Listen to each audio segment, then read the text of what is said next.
अइबो तोरा गौआ के मोरी मिलबो चोरी चोरी तोहरा से गोरी।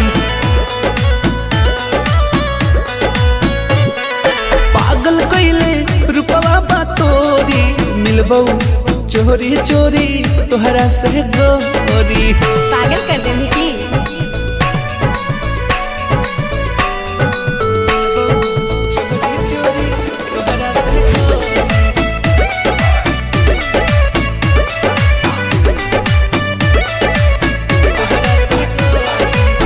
जान हो मिलान होई आज यही शाम के। हाँ?